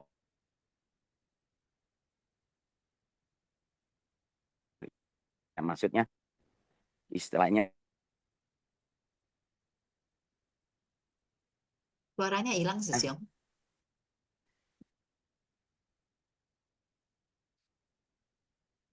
Sisyong Hussein, suaranya hilang. dari merintis dari zaman susah ya, sampai itu aja juga apa menguras tenaga, menguras waktu. Halo, tes. Kedengeran nggak, C? Tes. Kedengaran. Lanjut. Ya, sorry C, sinyalnya putus-putus. Apa-apa kan? Ya, jadi intinya saya sekarang banyak ilmu yang saya pelajarin dari Sesiong Secie, Sepo ya. Maksudnya memang di Seci ini kayak budi pekerti ya kan. Saya baru sadar, oh anak Dharma itu ada di mana-mana ya. Khususnya di Seci ini saya anggap udah lengkap. Kayak orang mah 4 sehat, bukannya 5 sempurna lagi, 7 sempurna. Jadi kita bisa mengampuni diri kita, bisa mengampuni orang lain, maksudnya memakan ya. Terus apa yang kita lakukan, disitulah kita membina diri untuk ketulusan. Memang nggak mudah ya diucapkan, tapi kita coba dah praktekkan. Itu nyata. Dharma yang diubarkan Buddha sama Master itu nyata. Nah, yang Sesiong Sepo itu yang diuraikan itu nyata. Bagaimana kayak Sesiong yang udah mapan tuh, dia berkesaksian ya kan. Maksudnya ternyata harta materi itu tidak bisa membuat sepenuhnya bahagia. Gitu loh. Tapi ada kebahagiaan yang sejati. Ada cinta kasih sejati. Ada ketulusan yang sejati. Yaitu apa? Ketulusan yang dilakukan tanpa keinginan harapan. Pokoknya timbulin rasa keyakinan. Dan itu juga diiringin dengan kebijaksanaan.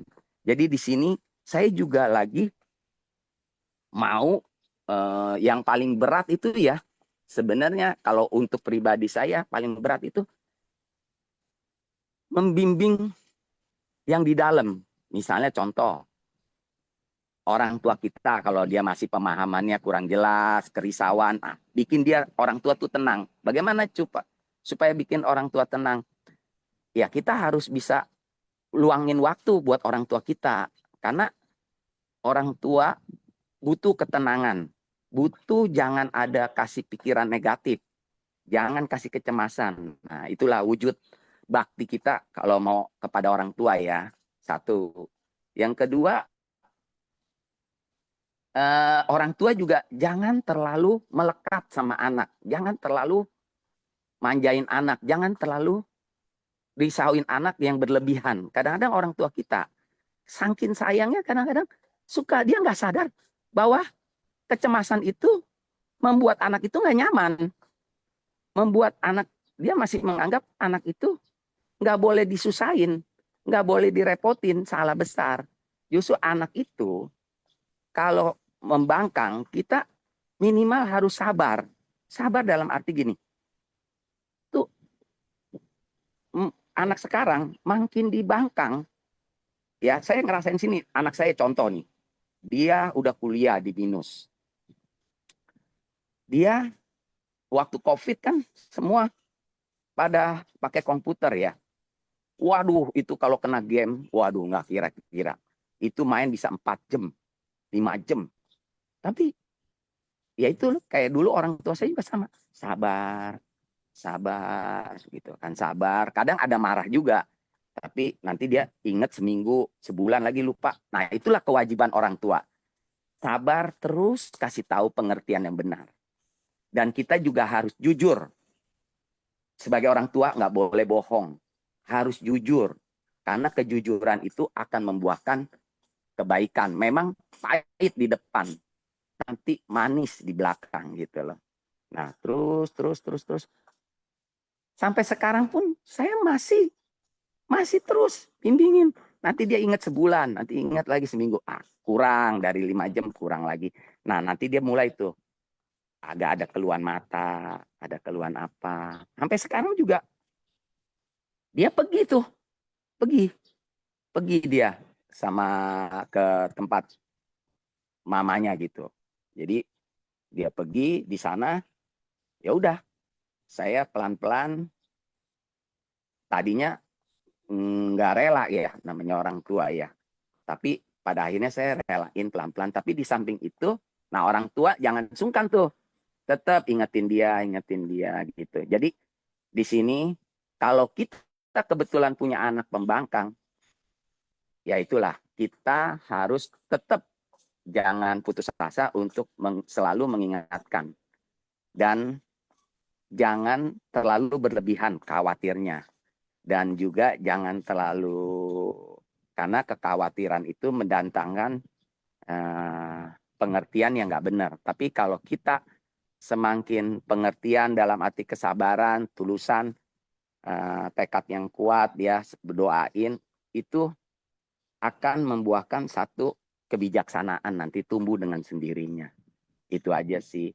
Jadi saya berpikir kangen banget ya setiap apa yang dharma yang diuraikan, saya rasanya menambah semangat saya untuk membina entah itu orang tua kita, orang tua yang lain, ya kan. Terus anak-anak yang anak kita, anak orang lain juga sama. Kita harus bisa kasih tahu kebenaran gitu loh, kasih tahu kebaikan, kasih tahu mana yang baik dan mana yang menderita, mana yang baik, mana yang buruk gitu loh. Maka di situ kita akan timbul rasa kebiasaan yang positif gitu loh. Positif. Kalau orang ada resah misalnya, aduh anak saya nih nggak bisa dibilangin seng katanya, bandel. Anak saya nih ini, ya udahlah, sabar dulu lah. Kalau bisa kasih dia teman, nah temennya kita pilih yang bagus supaya dia bisa berteman. Kadang-kadang komunikasi kita sama anak nggak bisa nyambung, tapi dia kalau komunikasi sama orang tua yang lain ataupun sama seumuran dia bisa nyambung. Jadi janganlah pernah berputus asa. Jadi teruslah semangat. Seperti kayak Master juga sekarang, coba lihat kondisi sekarang. Master walaupun dia serba kekurangan, tapi dia tidak pernah henti-hentinya selalu memikirkan penderitaan yang ada di dunia ini. Walaupun dunia ini mungkin kesini mungkin banyak penderitaannya. Karena apa? Bumi udah nggak seimbang. Jadi yang lebih pokok kita rumah tangga dulu. Kalau khusus yang perumah tangga ya. Maksudnya jangan pernah henti untuk jujur. Jujur dalam arti gini, apa yang kita ketahui, apa yang kita dapatkan dharma itu, kita harus pelan-pelan berani praktekkan. Praktekkan ke orang-orang yang terdekat dulu kita. Jangan kita, ibaratnya saya juga pernah tuh disentil sama mama saya, disentil sama istri saya gitu. Kadang-kadang, oh papa sama orang lain bisa, sama orang relawan seci apa dia buat salah, papa bisa maafin, sama karyawan papa bisa maafin gitu loh. Dimanfaatin juga papa nggak marah, nggak ini. Tapi kok kenapa sama kita selalu kita nggak boleh begini, nggak boleh ini, nggak boleh boros, tapi papa sendiri boros. Nah itulah yang pentingnya kita harus kasih penjelasan, kasih pengertian gitu loh. Jadi kalau kita nggak ada pengetahuan atau dharma, kita sembarangan ngomong gitu. Yang timbul apa? Ego. Udah ego, udah jangan berdebat sama orang tua. Lu tahu apa? Ini asam garam. Nah itulah, jangan seperti itu ya. Kalau di seci itu, yaitu tadi pengetahuan itu kita bisa dari mana siapa aja gitu loh. Dan kita jangan pernah sungkan untuk mau bertanya dan jangan sungkan untuk jujur gitu loh. Jujur, jangan sungkan untuk menghindar kalau ada yang kurang baik gitu loh. Jadi jangan pernah menyesalin yang udah nasi jadi bubur, maksudnya yang udah terjadi, jangan. Dan juga jangan pernah berpikir ke depan gitu. Aduh, gua nanti kalau lain kali kalau udah tua ya, bini gua galak, istri saya galak, ah, anak saya nggak pernah perhatiin saya. Bagaimana ya? Yang ada timbulnya apa? Penyakit semuanya. Tapi kalau kita selalu berpikiran positif, udahlah. Mungkin dia marah saya, mungkin dia sayang sama saya. Ya udahlah, saya berusaha menyenangkan hati dia. Oh, mungkin anak saya membangkang, mungkin saya koreksi diri saya, apa yang saya kurang gitu loh. Tapi kalau udah bener nasihat kita, udah kita ini, udah kita pikirannya jangan negatif. Pikirannya selalu ya udahlah, ya udahlah. Lahir tua sakit mati ya udahlah. Dan kita juga lain kali juga nggak bisa ngebimbing terus lama-lamanya. Tapi minimal kita satu, berdoa. Berdoa penuh dengan kekusukan, penuh dengan keyakinan. Doa itu akan bisa menyadarkan orang. Gitu loh. Bisa menyembuhkan orang yang sakit. Bisa menambah luka di hati. Doa gitu loh. Ya itu aja. Kang En. Kang En Sesyong Hussein ya. Nah, mungkin dari Sesyong Sejiman juga dapat dengar ya, sebenarnya inilah kita bilang kita mewariskan Dharma kepada anak-anak kita adalah wariskan Dharma yang baik ya, sehingga mereka tetap akan mewariskan kepada mereka punya anak-anak juga tetap di dalam kondisi pewarisan Dharma yang baik ya. Kang En Sesyong Hussein, mungkin dari Sesyong Sejiman ada yang lain, kalau belum kita kuis dulu ya, host Kang En. Yang sejeman seperti biasa ya, Singfasiang Senin 24 Maret 2025, Master Chen Yen bercerita. Cara menjawab kuis, jawaban diketik di chat room everyone, format jawaban, nomor soal, dan jawaban. Contoh jawaban 1D, 2A. Kan En? Next, host Kan En. Yang pertama adalah anak pembangkang. Oke, next. Saat menginjak usia muda, apa yang diperbuat anak muda tersebut kepada orang tuanya? Yang pertama, rajin membantu. Yang B, tidak patuh. Yang C, bertutur kata yang kasar. D, jawaban A dan B benar.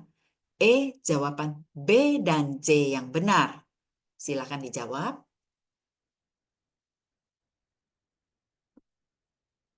Oke, akan kita close. Jawaban yang benar adalah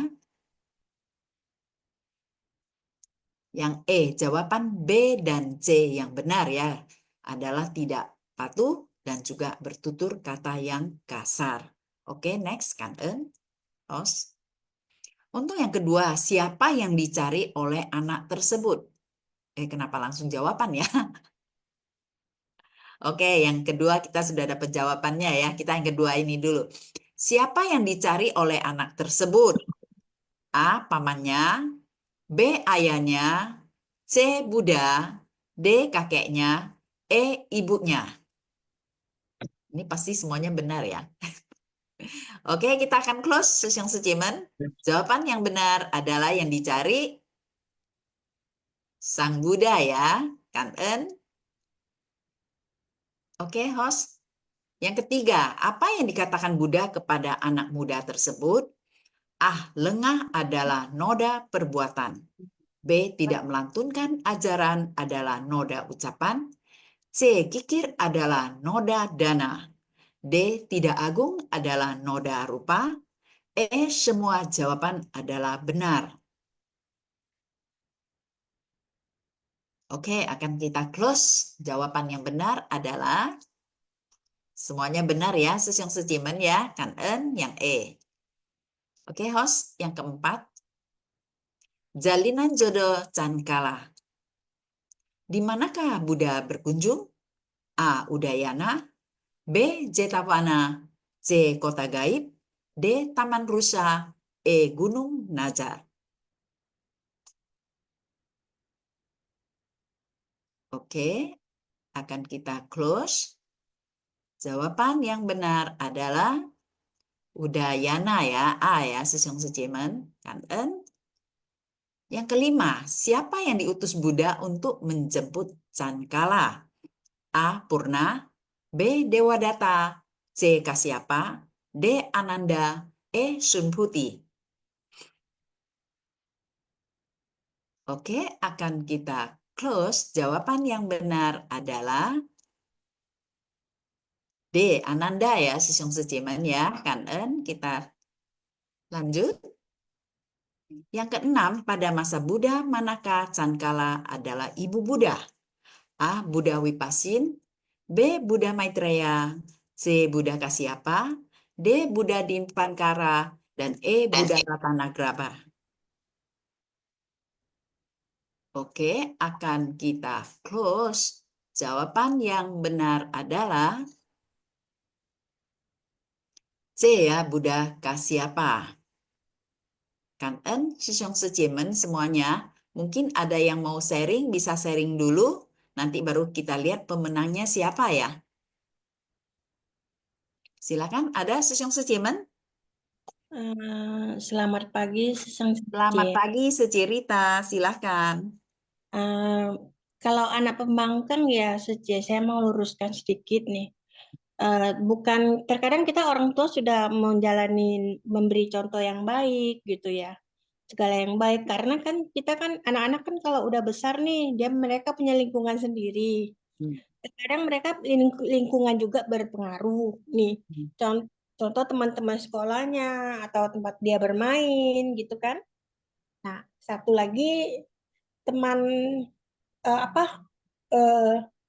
kakek nenek juga, pokoknya saudara terdekat itu juga sangat berpengaruh begitu loh. Mereka terkadang yang kayak tante lah, nenek lah, kakek lah. Terkadang kan mereka kan lebih sayang dari cucu daripada anak ya, biasanya ya. Jadi mereka itu ketika kita misalnya nih, kita memberikan contoh nih, misalnya seandainya kita mendidik dia nih untuk melakukan pekerjaan di rumah nih. Menurut kata hati mereka, di hati mereka itu sepertinya kita tuh bukan membina, tapi kita bukan melatih diri dia gitu, tapi untuk menyiksa dia gitu. Ini dari kata-kata yang masukan, yang bisik-bisikan yang tidak baik dari yang mereka sayang, itu yang sangat sayang sekali loh. Untuk meluruskannya itu kita sangat susah gitu, walaupun kita sudah menerangkan dan kita untuk menceritakan bahwa ini menerapkan bahwa kita kan di mau menuju alam kematian itu kan kita nggak tahu ya kapan dan saat kapan kita dijemput gitu ya kan. Jadi kita harus mendidik anak kita untuk ya melatih diri mereka mandiri gitu. Nah ini jadi mereka itu tidak semua anak itu menerima bahwa yang kita didik itu berupa bahwa sebuah itu konsep yang baik gitu. Ada yang sebagian yang menerima yang konsep yang baik gitu. Nah, di titik mata mereka sendiri. Dan tempat kerja, walau dengan tempat kerja, sekolah juga sangat berpengaruh gitu. Nah, lingkungan lah terutama yang sangat berpengaruh. Terus yang berpotensial itu ya orang-orang terdekat kita gitu. Nah, selain papa mama gitu, walaupun kita orang tua sudah memberi contoh yang terbaik dan memberi yang terbaik gitu dah, dan kita juga memberikan penjelasan yang terbaik, itu belum tentu diterima anak-anak yang pembangkang sesiong gitu. Nah kan Kangen, Secerita. Sebenarnya kita kembali lagi, kalau kita memahami hukum sebab akibat, kenapa kita bisa berjodoh dengan anak yang begini? Kenapa kita bisa berjodoh dengan orang tua yang begini? Itu semuanya pasti ada sebabnya, baru ada akibatnya. Ini yang paling penting. Tapi ada satu hal lagi, kita selalu mendengarkan Sutra Terata ya. Sesuatu itu akan menakjubkan. Kalau kita memang kondisi dari orang tua memang sudah memahami Buddha Dharma, itu lebih mudah ya Sesyong Sejemen. Kalau enggak memang sulit. Puspa juga merasakan. Karena kita berjodoh dengan Buddha Dharma, sehingga kita sudah merubah kita sendiri dulu. Jangan kita meminta untuk orang lain merubah diri sendiri ya. Kita merubah diri kita sendiri dulu. Dan bagaimana kita menjalin jodoh baik dengan mereka, sehingga mereka akan merasakan kasih sayang, merasakan merasakan sesuatu yang merasa sangat tenang, dan mereka juga akan merasakan sesuatu yang berbeda yang selama ini kita mungkin lebih keras ya. Tapi kita sekarang sudah bisa seperti teman, bagaimana mengajak mereka untuk saling komunikasi yang baik, sehingga itu bisa membuat pola mereka juga akan berubah.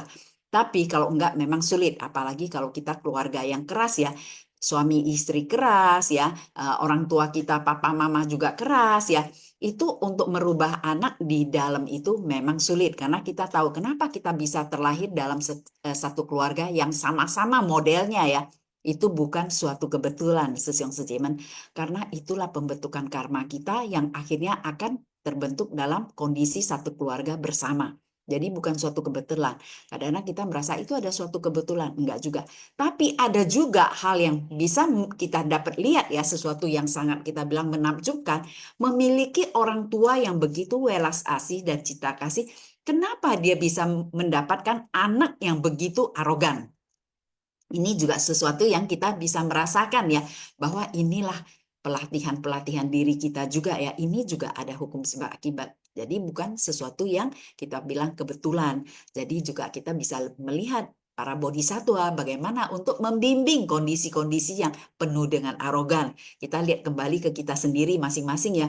Begitu kita penuh dengan arogan, tapi kita masuk ke pintu Dharma, bagaimana Master membimbing kita, selalu mengingatkan kita, sehingga kita bisa benar-benar mengikis kita punya noda batin dan bisa mempraktekkan Dharma dengan baik. Sehingga kita yang awalnya memiliki sifat yang tidak baik, sekarang kita sendiri pun bisa merasakan bahwa yang dulunya kita terlalu arogan, terlalu keras, apa-apa, tapi sekarang kita sudah bisa melihat dalam kondisi kita, kenapa kita bisa menjalin jodoh baik dengan semuanya lagi. Kita tidak arogan, tidak sombong atau apa ya. Dari sinilah Puspa merasakan benar-benar sutra teratai ini sangat menakjubkan.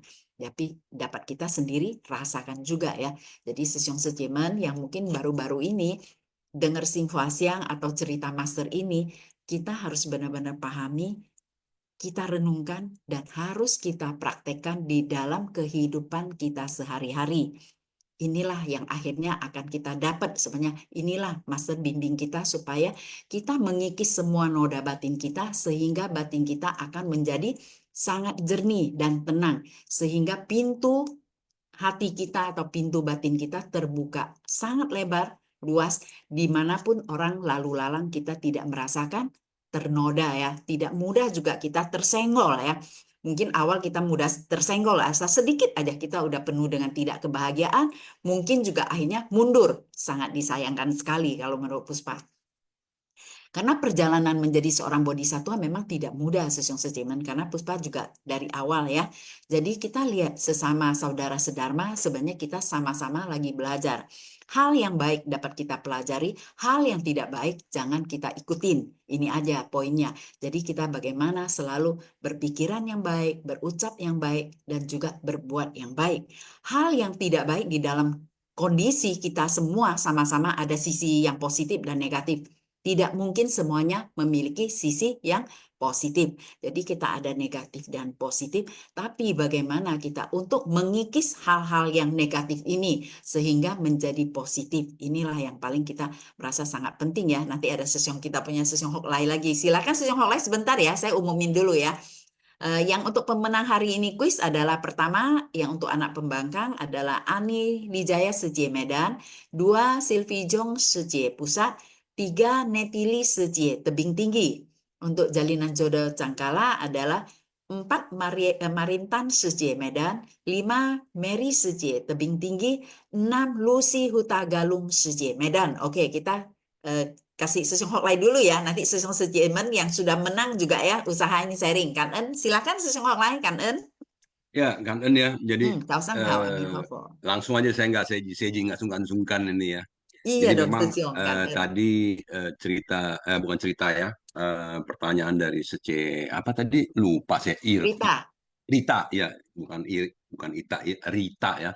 Dari Sece Rita, bagaimana mendidik anak-anak ya yang sering kali suka nggak mau nurut gitu ya. Kadang-kadang mereka merasa dipaksa dan mereka merasa disiksa gitu ya, kalau disuruh kerja ini kerja itu.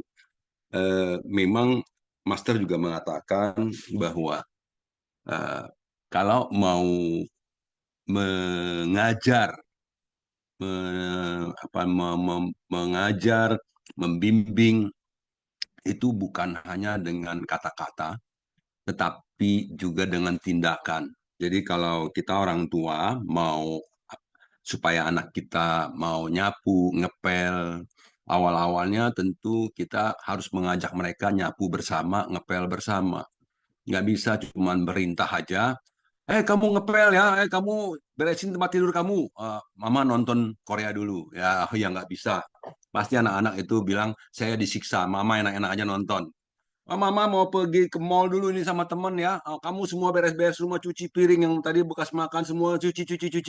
Jadi anak yang baik ya semuanya ya. Nggak bisa itu. Nggak bisa jadi anak baik. Mereka merasa lagi dipekerjakan, dikaryakan. Sama kok. Jadi relawan juga begitu. Kalau ketua Seli, ketua FUAI hanya perintah-perintah aja, sekali dua kali mungkin ya relawannya ikut. Lama-lama relawannya bilang, ih enak aja. Saya disuruh-suruh terus, dianya nggak pernah datang tuh, dianya nggak pernah hadir tuh.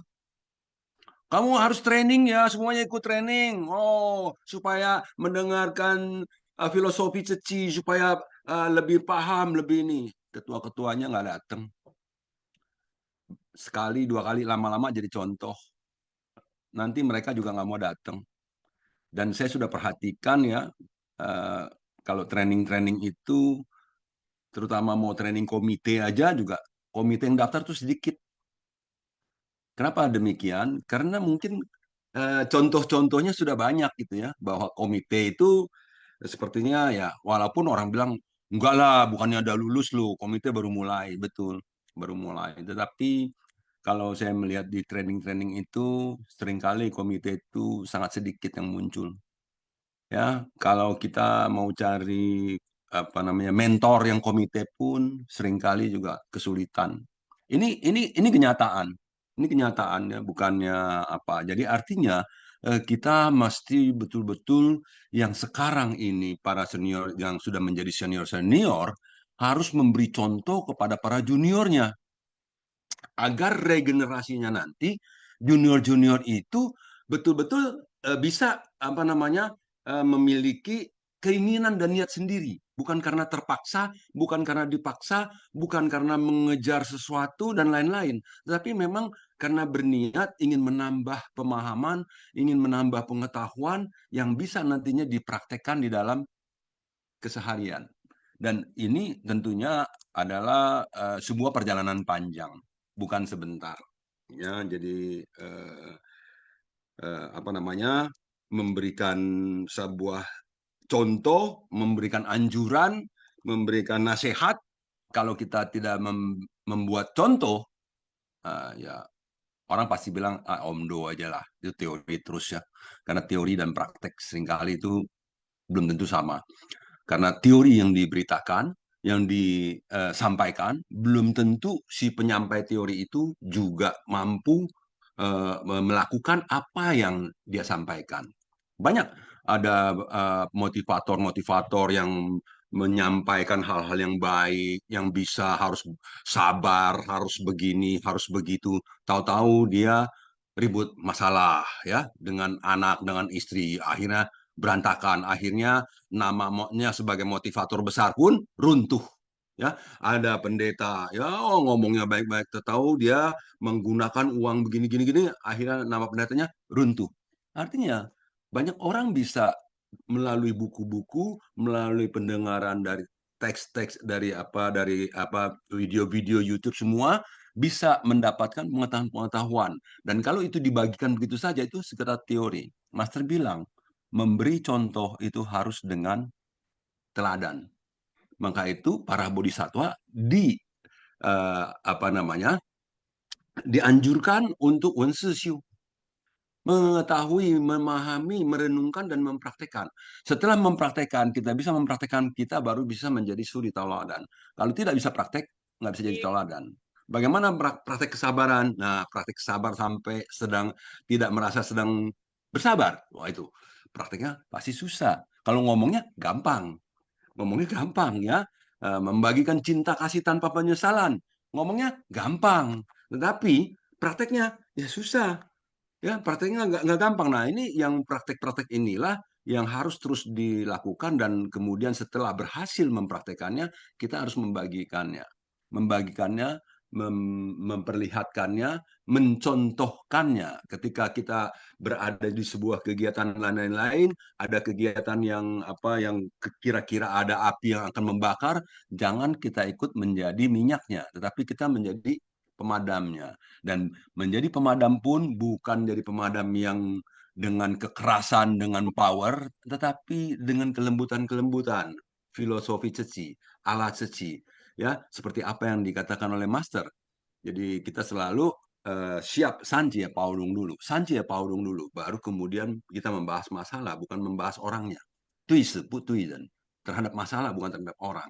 Dan inilah semuanya pelajaran-pelajaran yang kita dapat di Seci. Yang tadi Asisung Hutseng juga bilang, wah di Seci ternyata begitu banyak hal yang bisa dipelajari. Betul, betul sekali. Di Seci begitu banyak hal yang bisa dipelajari. Di dalam pertemuan-pertemuan seperti belajar bersama, beda buku ya, di dalam training-training, semua banyak hal yang bisa dipelajari. Akan tetapi banyak orang suka mengatakan, itu terus bosen, itu terus bosen. Saya juga nggak yakin kenapa dia bisa merasa bosen, kenapa gitu ya, saya nggak tahu. Tetapi saya merasa kebosanan itu sesekali ada muncul, tapi nggak terus-terusan ada bosan. Karena saya merasa saya banyak training saya ikut, banyak pertemuan beda buku, belajar bersama saya ikut. Jadi saya nggak merasa sangat membosankan atau gitu, nggak ada ya. Karena saya merasa setiap kali mendapatkan sesuatu. Seperti hari ini saya mendengarkan dari tadi ya, saya mendapatkan sesuatu. Dan setelah mendapatkan sesuatu, saya juga ingin berbagi ya. Seperti tadi kata Linda Sece, kita berbagi. Ya, berbagi itu memang demikian. Kita saling mengingatkan, saling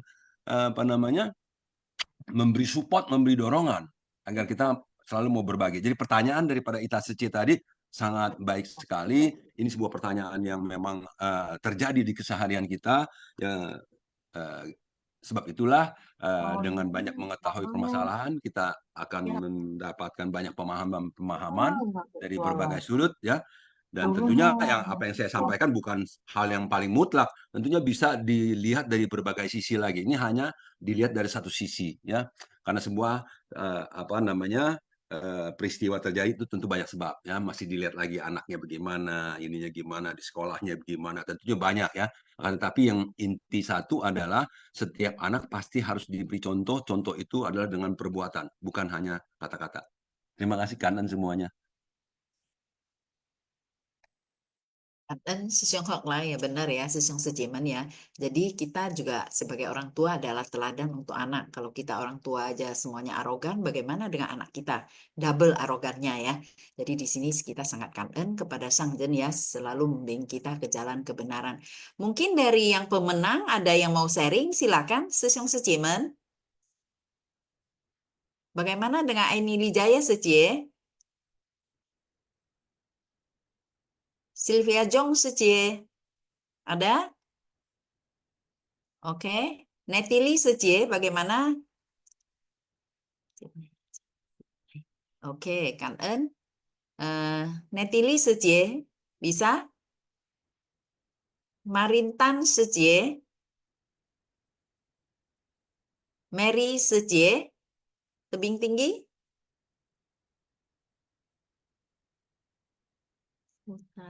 Oke, Lucy nggak bisa juga ya. Oke, kan yang sejemen semuanya yang belum bisa ya. Mungkin kita cari yang bisa juga dulu ya. Mungkin dari yang sejemen yang lain bisa untuk sharing. Selama ini apa yang didapat, walaupun Sesyong Sejemen adalah baru ya, melangkah ke kaki Dharma Suci ya. Tapi kita tahu semuanya kita dalam pelatihan diri ya. Jadi bagaimana kita usahain melatih diri kita, mungkin dari keluarga kita dulu, dari keluarga kecil. Jadi dari Sesyong Sejemen sepertinya biasanya yang ikut kegiatan di Seci, pulang-pulang kita usahain bagaimana kita juga menjalin jodoh baik dengan keluarga kita yang kecil ya, di rumah ya. Jadi jangan kita di Seci melakukan dengan baik, tapi sampai rumah kita penuh dengan emosi yang tidak stabil ya. Ini juga sangat menakutkan ya. Karena di sini Master juga mengajarkan kita bagaimana dari awal kita punya keluarga yang tidak bahagia, kita bisa bimbing menjadi satu keluarga yang bahagia. Ini Puspa juga merasakan gelombang-gelombang yang positif itu, kalau kita sudah bawa kemanapun, mereka semuanya akan merasakan ya, melihat kita bahagia, mereka juga ingin merasakan kebahagiaan itu, dan mereka juga ingin masuk ke dalam pintu Dharma Suci ya, Sesong Sejemen ya. Mungkin ada yang lain? Kalau nggak ada, akan kita tutup ya sesi hari ini ya. Mungkin dari Sesong Sejemen yang mau sharing, besok bisa sharing kembali ya. Jadi Puspa akan kangen kepada kita punya hari ini yang ikut sharing adalah Secie Vivilian, Secie Gunawati, Sesiong Cendana, Secie Linde, Sesiong Husen, Secie Rita, dan Hoklai Sesiong. Kangen kepada host kita semua dan juga kangen kepada yang di belakang layar ya, yang biasanya sudah membuat penerjemahan, dan juga ada yang membuat kuis, semua Sesiong Secie. Kita semuanya ya sangat kangen karena ada mereka semua sehingga kita semuanya juga bisa belajar Buddha Dharma dengan sangat lancar ya. Oke, Sesiong Secie们，我们请起立。请合掌，向佛菩萨及上人行三问性礼，问性，再问性，三问性。阿弥陀佛，感恩师兄师姐们 semuanya， 感恩有你们真好，阿弥陀佛。 Amitofo, terima kasih Kang sehat selalu, berkah kebajikan. Sesiong Sejemen. Semuanya sehat ya. Kangen Amitofo.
从新到喜乐，是刺激让世界充满祥和，伸出双手抚慰伤痛，让开怀笑脸绽放天空，跟着圣人悲愿稳稳地走，稳稳地走，希望社会祥和无烦忧，净化人心天下和，跟着圣人悲愿稳稳地走，稳稳地走，希望社会祥和无烦忧，净化人心天下和，天下